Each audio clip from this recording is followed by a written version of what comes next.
नमस्कार, आप सुन रहे हैं गूंज 90.8 FM। आपकी अपनी आवाज में हूँ आपके साथ, आपकी अपनी आरजे कल्पना। शो है हेल्थ मंत्रा, जहाँ आज हमारी खास मेहमान है डॉक्टर त्रिवेणी हरोरे ठाकरे मैम, डर्मेटोलॉजिस्ट। मैम बहुत बहुत स्वागत है आपका गूंज में। Thank you. सो ग्वालियराइट्स करते हैं मैम से आज के सफर की शुरुआत। मैम सबसे पहले मैं यही जानना चाहूंगी, जो कॉमन यूथ और टीनेजर्स की प्रॉब्लम है आजकल, टीनेजर्स से लेकर यूथ में पिंपल की प्रॉब्लम आम है, तो मैम इसका रीजन क्या है?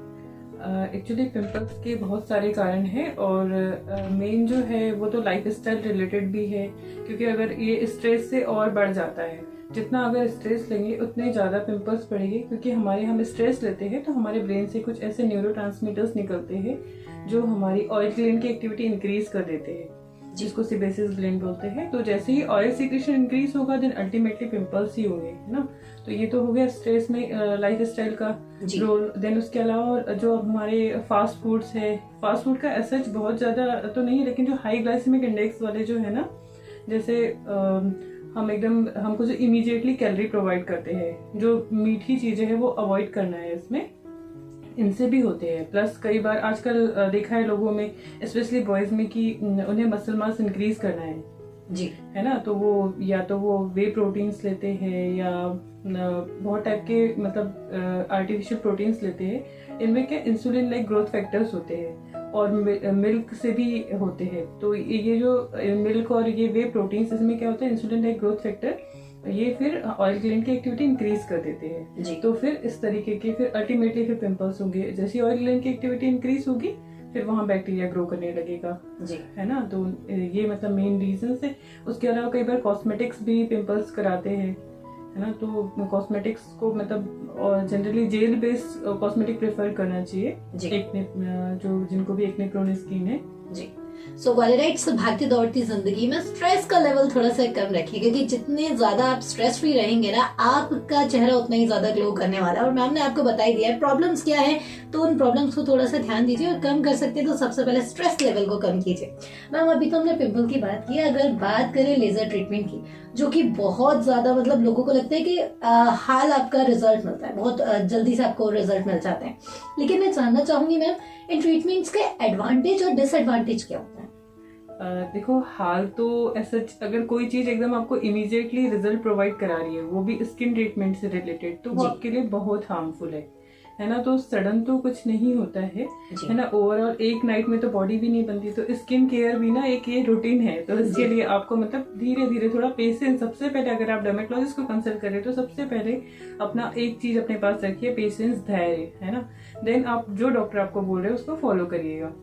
मतलब क्या होता है ना कि ये जो लेजर ट्रीटमेंट है ये अलग अलग टाइप का होता है। अगर जैसे ये बिल्कुल सेफ होता है ना, अगर आपने प्रॉपर मतलब जो ट्रेन डॉक्टर से आपने, जिनके पास प्रॉपर डिग्री है, उनसे आपने कराया है तो आपको कोई प्रॉब्लम नहीं होगी। अदरवाइज मतलब थोड़े इसके डिसएडवांटेज भी होते हैं। अगर आप सपोज आपने हेयर रिडक्शन के लिए लेजर करवाया है तो उसकी तो आपकी अराउंड 7 to 8 सीटिंग्स होती है और वो 20 days to 1 month के इंटरवल पे होती है। फिर डिपेंड करता है कि आपका हार्मोनल इम्बैलेंस तो नहीं है, क्योंकि आजकल वही स्ट्रेस एक मेजर फैक्टर है, तो हार्मोनल इम्बैलेंस भी एक मेजर कॉज हो गया है अनवांटेड हेयर्स का। तो इसीलिए जो है ना, मतलब अगर हार्मोनल इम्बैलेंस है और आप लेजर करवा रहे हैं तो आपको थोड़ा सेटिंग्स के नंबर इंक्रीज हो सकते हैं। और ये बिल्कुल सेफ है, क्योंकि अगर हम ओवरऑल मतलब कंपेयर करेंगे, जैसे अगर हर बार आप वैक्सिंग करवा रहे हो या कुछ और मेथड यूज कर रहे हैं हेयर रिमूवल के, तो इससे आप कंपेयर करोगे तो ये कॉस्ट इफेक्टिव है। और इसके बाद आपकी स्किन में कभी कोई भी चांस नहीं, क्योंकि ये एक लाइट एनर्जी होती है जो हेयर की रूट को डिस्ट्रॉय करती है। तो बस ये इसके मतलब ये तो आपका एडवांटेज हो गया। डिसएडवांटेज ये है कि अगर कई बार छोटे दाने आ जाते हैं, वो भी 2-3 days के लिए ही होते हैं, ट्रांजिएंट रिएक्शन होती है। और अगर आपने ट्रेंड पर्सन से नहीं कराया तो कई बार लेजर बर्न्स भी हो जाते हैं। तो वो तो एक मतलब ट्रेनिंग डिफॉल्ट है, मतलब ऐसे उसमें कोई इशू नहीं है जी। सो ग्वालियराइट्स खुद डॉक्टर ना बने, डॉक्टर की सलाह जरूर ले। और याद रखें, आप जिनकी सलाह ले रहे हैं वो ट्रेन डॉक्टर हो, क्वालिफाइड और सर्टिफाइड डॉक्टर हो। तो थोड़ा सा ध्यान रखें जब भी आप इन चीजों के बारे में पढ़ें भी या किसी को सजेस्ट भी करें तो पूरी जानकारी के साथ ही सजेशन दीजिए, क्योंकि सलाह मुफ्त की होती है लेकिन बहुत काम की होती है, देने वाले के लिए भी और लेने वाले के लिए भी। सो मैम ये बात की हमने लेजर ट्रीटमेंट की। अगर बात करें पिंपल्स, जिनसे 95 यूथ हम कह सकते हैं वो कहीं ना कहीं परेशान है। और सबसे ज्यादा बात आती है जब पिंपल एक बार हो जाते हैं तो उसके दाग रह जाते हैं, जो कि कहीं ना कहीं यूथ के लिए एक प्रॉब्लम बनी हुई है। तो उन दाग से कैसे छुटकारा पाया जाए? सबसे पहले तो पिंपल को दबाना नहीं है। अगर आप उसे बार बार छेड़ेंगे तो वहाँ इन्फ्लेमेशन होने लगेगा और वो आगे जाके पोस्ट इन्फ्लेमेटरी हाइपर पिगमेंटेशन कराएगा। अगर आप पिंपल को नहीं छेड़ेंगे तो वो एक टाइम से हील हो जाएगा, लेकिन अगर आप उसे टच करोगे तो वो फिर आपके साथ रहेगा, मतलब स्पॉट लेके। तो आप उसे टच ना करें, है ना।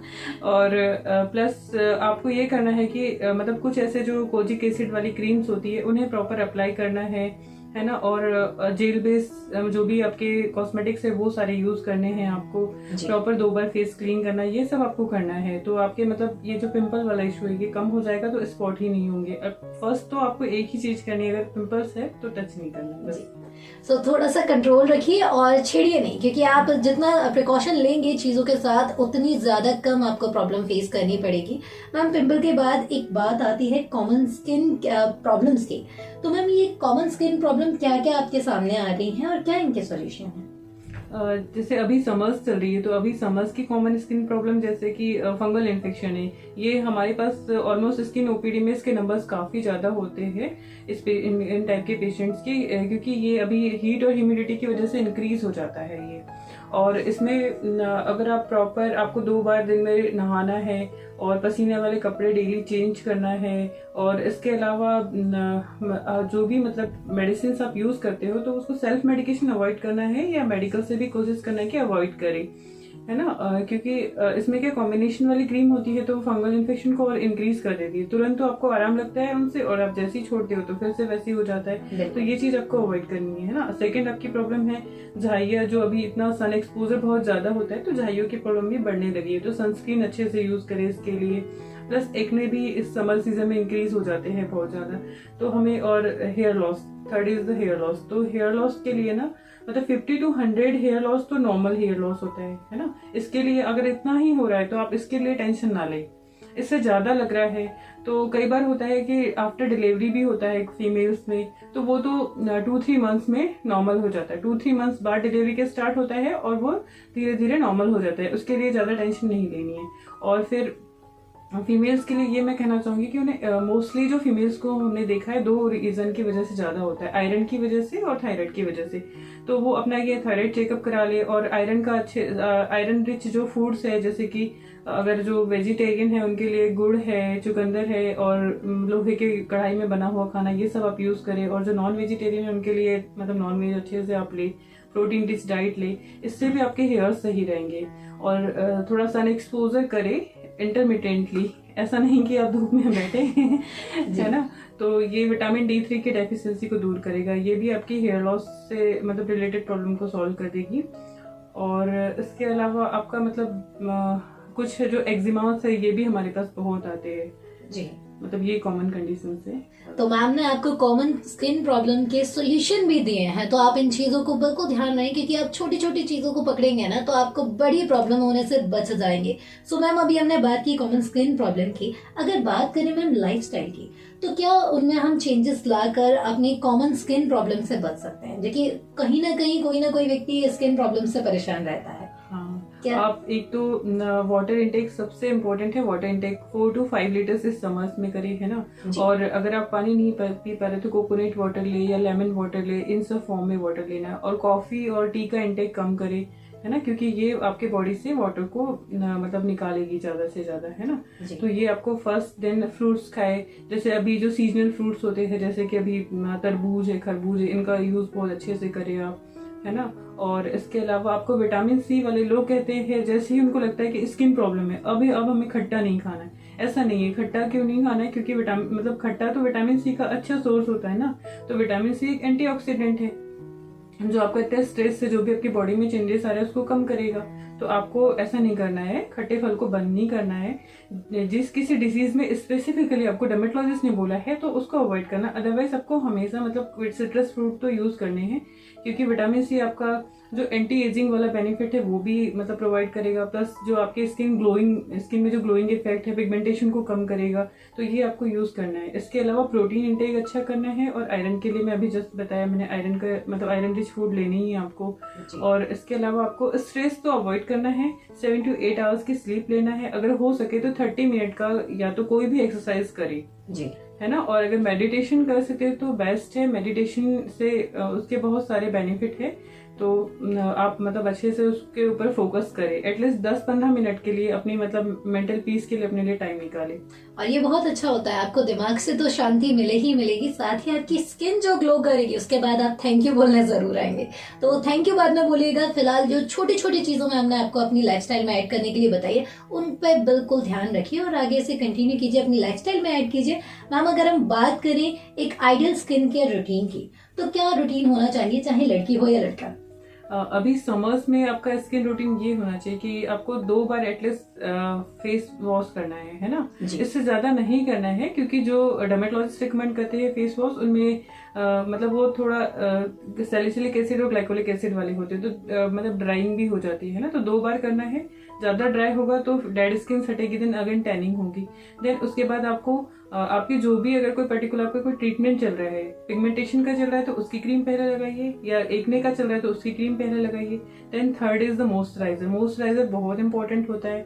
लोगों को लगता है कि नहीं हमें मॉइस्चराइजर नहीं यूज करना चाहिए, हमारी ऑयली स्किन है या समर्स है, तो ऐसा नहीं है। और मॉइस्चराइजर बहुत इंपॉर्टेंट होता है, ये हमारी स्किन बैरियर को मेंटेन करता है।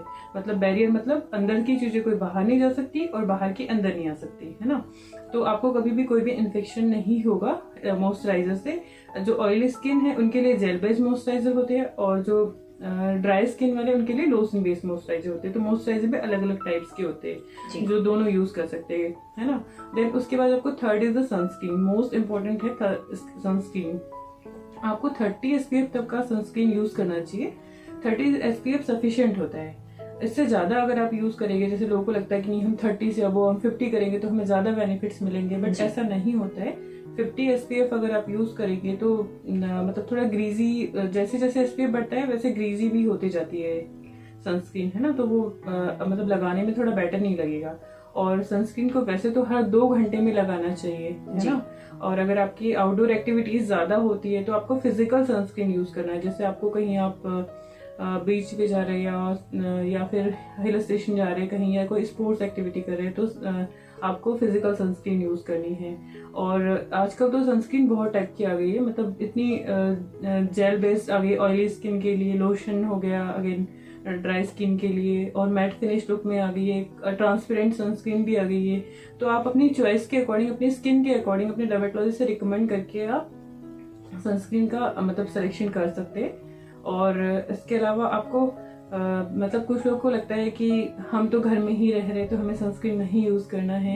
ऐसा नहीं, क्योंकि सनस्क्रीन जो है ना, अल्ट्रावायलेट बी रेडिएशन जो धूप से आती है उससे तो हमें सन प्रोटेक्शन प्रोवाइड कराती है, प्रोटेक्शन प्रोवाइड कराती है। उसके अलावा जो घर में इंफ्रा रेडिएशन से जो जिसके सोर्स माइक्रोवेव है, गैस है, इससे जो गर्म वाली वेव से उससे भी प्रोटेक्शन प्रोवाइड कराती है। इसके अलावा और भी रेडिएशन के सोर्स होते हैं घर में भी, उनसे भी हमें प्रोटेक्शन मिलता है।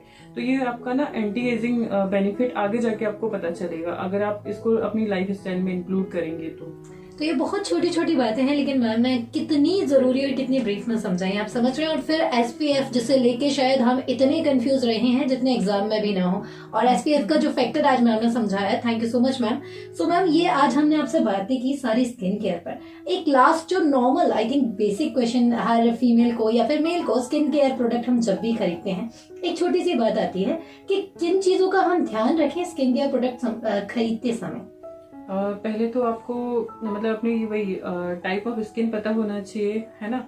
तो उसके अकॉर्डिंग ही आप स्किन प्रोडक्ट्स यूज करें। मतलब कई बार कुछ लोग टोनर या फिर एस्टेंजेंट या बहुत सारे ऐसे भी प्रोडक्ट्स यूज कर लेते हैं कि उनको लगता है कि हाँ स्किन बहुत टाइट हो जाएगी, बट इन सब प्रोडक्ट्स का यूज नहीं करना चाहिए, क्योंकि इनसे ना ड्राइंग भी होती है और ये अल्कोहल बेस्ड होते हैं। इससे बेटर होता है कि आप जो होम बेस्ड जैसे रोज वाटर है, टोनर की जगह आप इसका यूज कर सकते हैं। और अगर आपकी ऑयली स्किन है तो आप एक बार चेक करें कि जो भी आप फाउंडेशन या जो भी आप मेकअप यूज कर रहे हो ये आपके मतलब जेल बेस्ड होना चाहिए जी, है ना। और कोशिश करें कि मिनिमम से मिनिमम कॉस्मेटिक्स यूज करें। अगर आपको लग रहा है मेकअप के लिए तो आप मिनरल मेकअप यूज करें।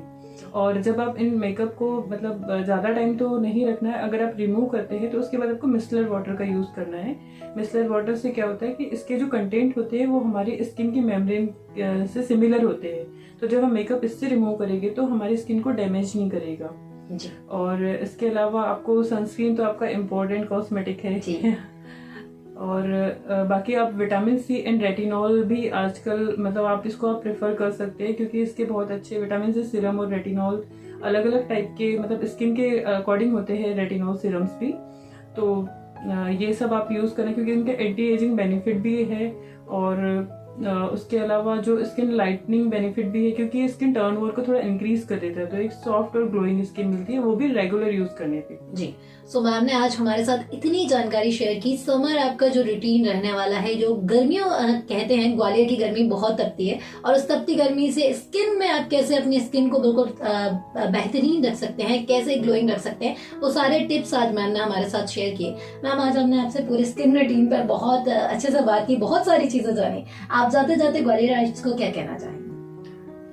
थैंक यू ग्वालियर मुझे सुनने के लिए। और अगर आपको जब भी कभी भी कुछ लगता है स्किन से रिलेटेड तो आप मुझे कांटेक्ट कर सकते हैं। मेरा नंबर है 9343934061। और आप हमेशा अपना ध्यान रखें, हेलमेट पहने, वाटर इनटेक अच्छे से करें, और किसी को नीड होती है कुछ मतलब हेल्प की तो आप उन्हें हेल्प करें रोड पे या कहीं और भी। Thank you so much. So thank you so much ma'am, अपना प्रीशियस टाइम हमें देने के लिए आपका बहुत बहुत धन्यवाद, बहुत बहुत आभार। सो ग्वालियराइट्स हेल्थ मंत्रा में था, ये था आज का सफर। आज कल्पना के साथ अगले हफ्ते फिर मिलूंगी मैं आपसे एक नए मेहमान के साथ। तब तक सुनते रहिए कल्पना के साथ गूंज 90.8